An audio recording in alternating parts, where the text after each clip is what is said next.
People will do anything for those who encourage their dreams, justify their failures, allay their fears, confirm their suspicions, and help them throw rocks at their enemies.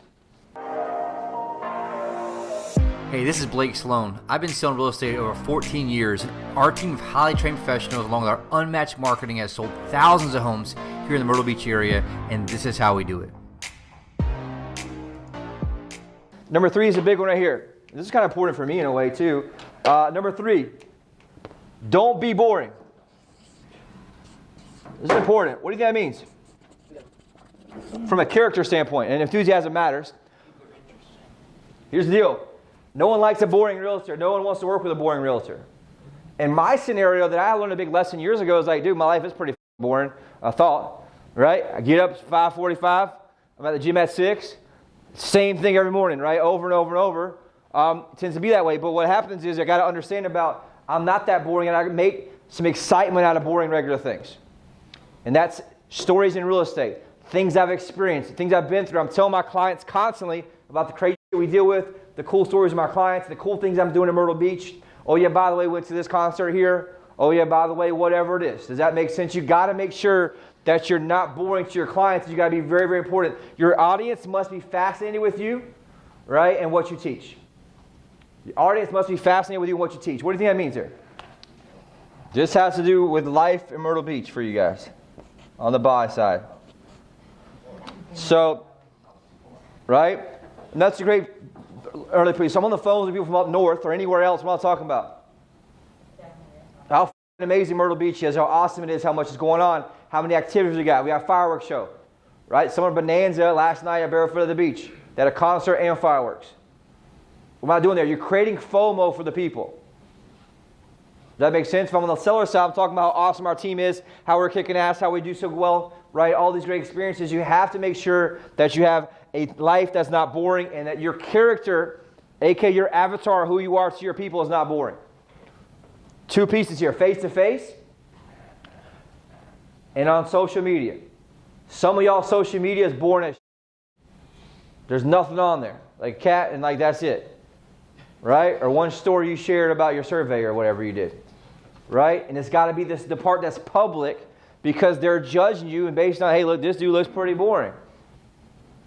Right? You got to make sure you're having a piece of that. I think a lot of times we're not digging into what's important to them, right? What's it like in Ohio? What do you do there, right? And you're selling the dream here and what we do. I think if I had to summarize this, we don't share the dream big enough and we just place our life trying to be separate.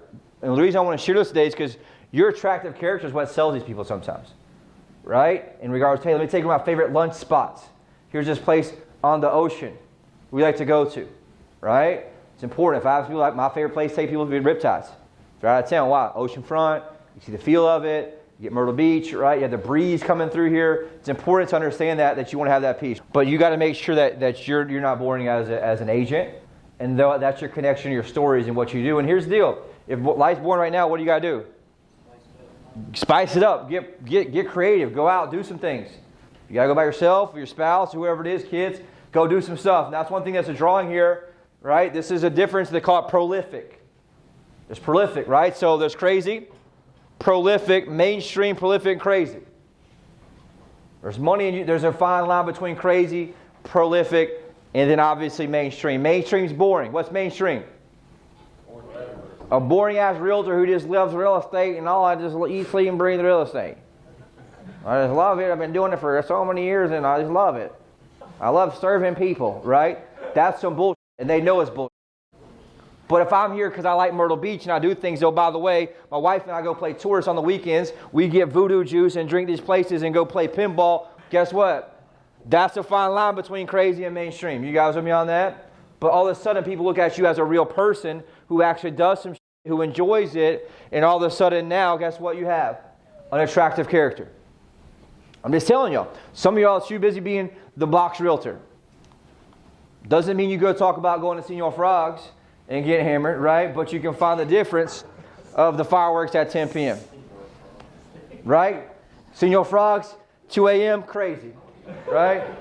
The boring realtor here, you got to find the difference in the middle, which is prolific. You guys with me on that? It's important because they need to understand that. That's what I wrote down. Polarity attracts raving fans. At the same time, right, it does create some haters on the other side. This is one thing I've talked about. On the listing side, where this is super important, how do we do this and not be boring from that scenario? We talk about a bunch of things, right? Here's who we are. Here's what makes us different. We don't apologize for that. And I created this just out of accident. Hey, look, we're super aggressive in what we do, right? We follow up with you aggressively. We work hard for you, and I don't apologize for that. Do I talk fast? Absolutely. Right? I do everything fast. I don't apologize for it.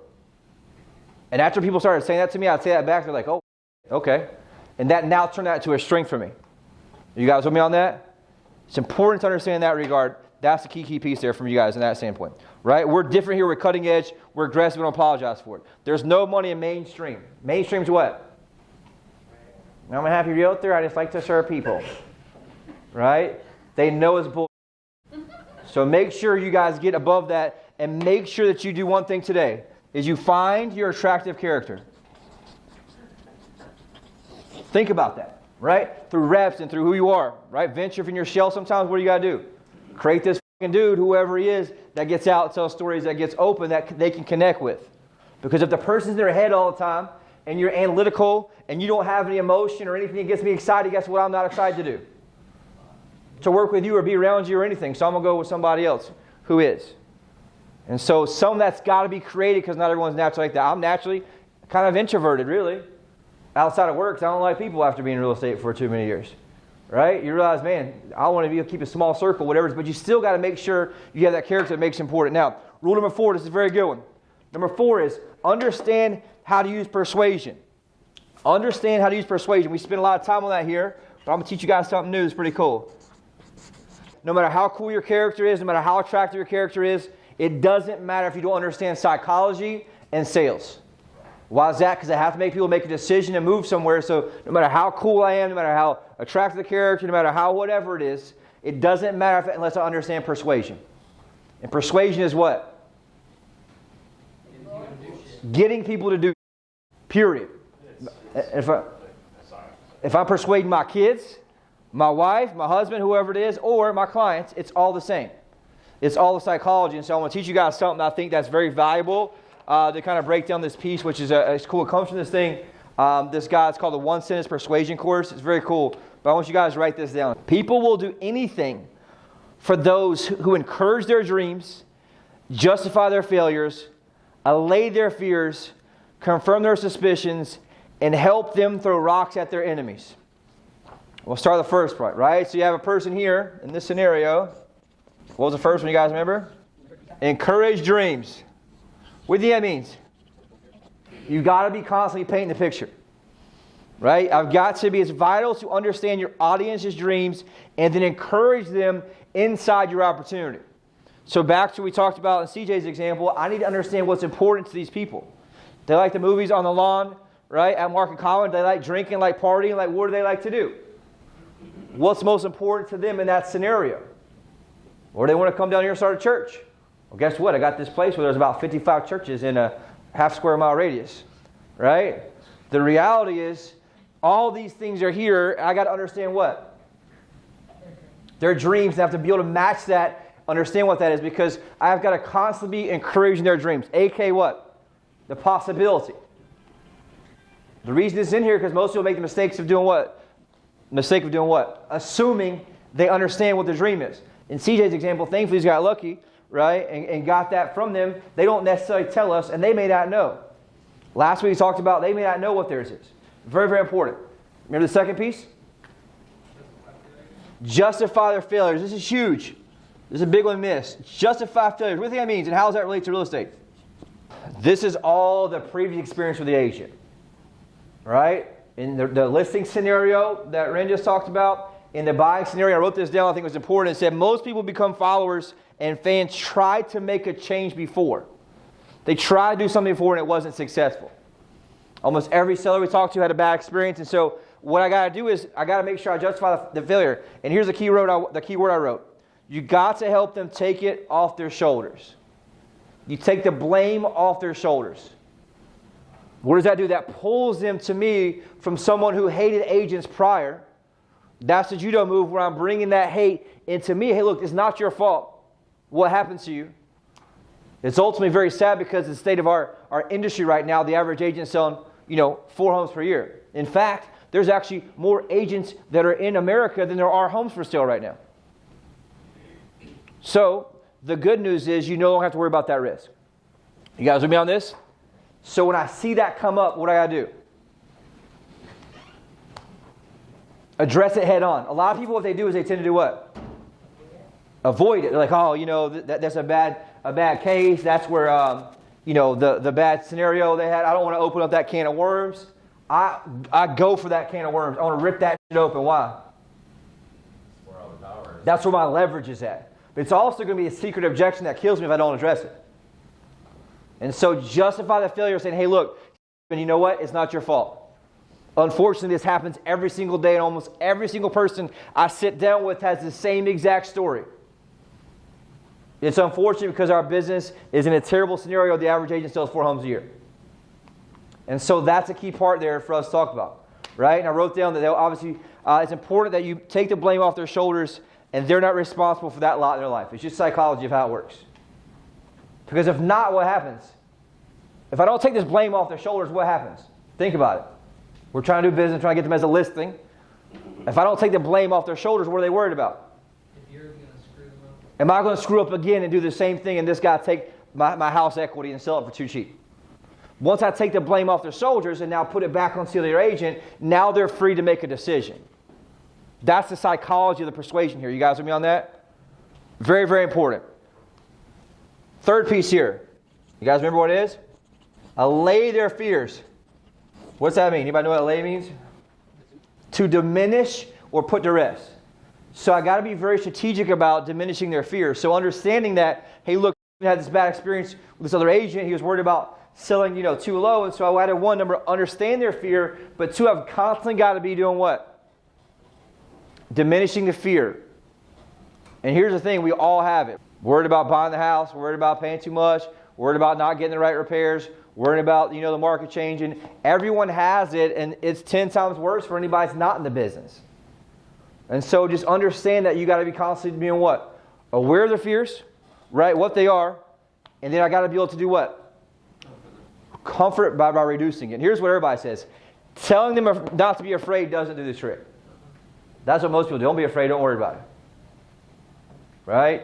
That's not going to work because they still think the plane's crashing. Right? I must realize and pay special attention to their fear and work with them until their fear subsides. The key word there is to what? Pay special attention to their fears and work with them until that fear subsides. How do I do that? How do I understand that? I'm asking questions, looking for language patterns, looking for how they react to me, looking for how fast it takes them to call me back. All these things are important for me to understand what's going on from the fear standpoint and how to do it. Because if I can do this correctly, right, and I can help diminish the fear for them overall, right, they'll follow us to the ends and earth and back. Why is that? Because I give them certainty they need to be able to move forward and through the scenario. In Ren's example, that's why they buy a second property and refer 2 relatives to them separately. Right? That's the key of understanding that, which is super important. This is a key one here too. Number 4, confirm their suspicions. What do you think that means? You know what? You're exactly right. Most agents are terrible. In fact, I hate realtors too. Right? Most of them. And this is what I wrote down, which is very important. Your audience is already suspicious of you and others in your market. Your audience is already suspicious of you, and so what would you think? Right? What do you got to do? You confirm that you had similar suspicions. Right? So if you were a different brokerage before here, that's your time to shine in that scenario. Hey, well, I was a different brokerage, you know what? It was just like that. Like what's that? Same thing. He was just thrown to the wolves at the agency he was at. No leads, no training, no nothing. He said he sat there and twiddled his thumbs. So in essence, it's not necessarily their fault. Right? And you're right, Mr. and Mrs. Seller. No one really has any training anywhere else for the most part. And that's why most agents give you a bad experience. It's not that they're trying to. They just don't know what they're doing. Thankfully, I was able to find this opportunity. Whatever it is, your story has to match up in there. That's part of your attractive character. Does that make sense? And I wrote down here, when you can confirm that you had similar suspicions and describe how you overcame them, it will bond people to you. When you can describe how you overcame them, it bonds people to you. But if I ignore the suspicion, what happens? It bites me at the end every single time. The fifth piece right here, anybody remember what that was? Throw rocks at their enemies. I've gotten really good at this on the radio show. Joe saw it. Joe was like, holy shit, man. Right? But you got to do that. Why? Because that's what creates polarity, and that's what creates the attraction of the right people in that scenario. And I'm not saying anything that's not true or anything that's not the facts. I'm just exposing the truth that I've experienced. Right? Now, is that going to piss people off? Yeah. Right? We had a guy talking yesterday about us. Look him up. He sold 7 homes ever in history. Right? He also applied to work here. He didn't get hired. Right? All these things looked up, but that's a dude talking. Right? So the reality is you got to be dialed into your message, and the other shit doesn't matter. You guys with me on this? And here's the way I wrote this, very important. So in this example, guess who we're talking throwing rocks at? Realtors who sell 4 homes a year who don't have any training, who are going to leave your equity on the table. Because here's a key part I wrote down that's very, very important in that scenario is that nothing bonds like a common enemy. Nothing bonds like a common enemy. And it's very, very important to do. A lot of people may be watching this, or realtors watch this, like this is just psychology of anything in that scenario. Right? And so that's important to look at. So I wrote that one key to a following is us versus them. Right? And the more you understand that, the more it is, right? Everyone is engaged in a struggle. The thing they're struggling with is their enemy. So it may not necessarily be a person. You guys with me on that? And so who may be them? The enemy may be people up north who are trying to keep them locked down in that life they're in. Right? Whatever it may be, it's us versus them. Or, guess who else is a really good enemy? How about the crooked politicians in New Jersey who are stealing your money, charging you $20,000, $30,000 on your property taxes just so they can get reelected? Right? There's crooked politicians that are one of the best enemies. Because that's exactly what they do up there. And so the more we talk about that, guess what? We're bonded in that scenario. Oh, by the way, I had a guy from Long Island who moved down here. His taxes are $25,000 a year. He didn't believe that his is only $1,400 in market common. I've told that story 10 times. True story. Guess what it does to the client? It brings connection, and it's us versus them. They understand the scenario. Because they're in that piece. And so with us, this is us down in the south who have freedom, who haven't been totally corrupted to make taxes go up too high yet, versus a total corruption up north who's stealing all of your money. You have borough taxes, right? You have the county taxes, all that stuff that's driving up the cost of living where they're at. They're trying to make you a tax slave where you are up in New York, which is true. But most people aren't doing what? They're not sticking the thing in the wound enough. They're not creating this aspect here, and the us versus them creates the bond that you all need in that scenario. I'm having the same conversation where? On the telephone. On the telephone, right? I just saw, today, right, Governor Cuomo is demanding that private businesses don't let people inside the business unless they have a vaccine. What's that? Us versus them, right? Because people that moved down here in the lockdown last year were so angry they were sleeping in cars. Because they want what? Freedom. And so be aware of what the challenge is and who the enemy is, and have the us versus them mentality, because that's how you got to create the bond. And more importantly, I believe in that, right? I believe in whatever it is. I'm not just making things up. What's that do to me? Makes me want to fight harder for that person because I want to bring them into my circle of us, right? So that's very, very valuable. Questions about that? The one thing that you guys write down is that everyone is engaged in a struggle. The thing they're struggling with is their enemy. So whatever they tell you, if their why, or the reason they're moving or selling or buying, that's your enemy in that scenario. So in many cases, it's going to be what? The snow. The weather. Guess what? For a lot of people, coming up is going to be the big enemy of wintertime and snow and pain. And so you got to be able to make sure that you're having this polarity here to pull that here, right? Pull the energy. Is this helpful for you guys? Yep. That's all part of number 4. So number 4, right? This is a great sentence. I think it's something to talk about. Write that book if you guys want to look at it. It's on a Kindle for like $3.99. People will do anything for those who encourage their dreams, justify their failures, allay their fears, and confirm their suspicions, and help them throw rocks at their enemies. There are 5 key drivers or motivators for anybody to do anything. It's kind of f***ed up, but it's true, right? But number 5 is you must care a lot.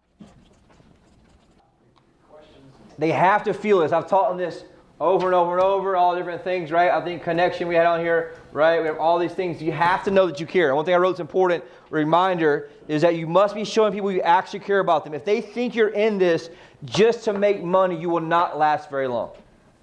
Some of y'all, they can see it right through you.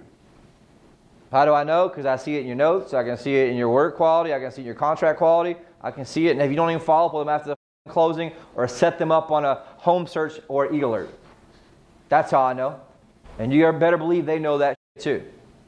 And so the key is I must make sure I actually care a lot, and I must show that to them with my actions. Actions being what? Being present when you talk to them. My follow-up, right? Going through the follow-up sequence we had here in that matrix we had last week we talked about. Very, very important. Number 6, last piece of this is important, is I must offer them value from their perceived relationship with you. People all have different reasons and perceptions of what the value is. It's our responsibility to find them. People have different different reasons and what the value is, right? It's our responsibility to find them. So, for example, it may not necessarily be to be away from the cold.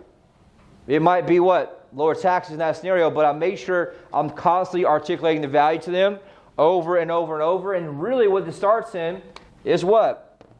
I'm pre-framing here for LTV. What's that? Lifetime value. Mr. and Mrs. Seller, Mr. and Mrs. Buyer, I don't want to just sell you a house here. I want to be your real estate resource for life. I want to build a relationship with you and your family so that I can make sure everything's taken care of. If you need a landscaper, if you need a lawn person, a plumber, electrician, whoever it is, I got you for the entire time that you live here in our area. And if you do decide to go somewhere else, guess what? I got the absolute best on a Rolodex so we can get you the absolute best care you need when you go somewhere else. I'm constantly doing what? Stacking and articulating value. Over and over and over, which is super important, I wrote, right? They want to get value in how they define it. So what is that? I understand what the hot buttons are. And I got to stack that in terms of value. We have to allow them to feel it in the way they define it. We have to allow them to feel it in the way they define it. What do you think that means? It has to be what's important to them, what moves them. So for example, like if you look at selling a weight loss product, losing 20 pounds, that's what most people pitch on, but that's not what the true value is. The value is what? The value and certainty they have when they lose 20 pounds and who they are at that time. Right? The confidence they have, the certainty they have, the connection they have with their spouse, all those things matter. It's not just about 20 pounds. So here, it's not just about the lower taxes. What's it about? The lifestyle in Myrtle Beach, right? The freedom you're going to have down here, right? But whatever that scenario is, I got to make sure that I'm understanding what their value that they need to perceive, and I'm building that around there, because a lot of times your message doesn't match what their true perceived value is. Does that make sense, you guys? Very important piece there. And that's kind of the key things from you guys being, right, that overall charismatic leader and influencer, which is very, very powerful to understand.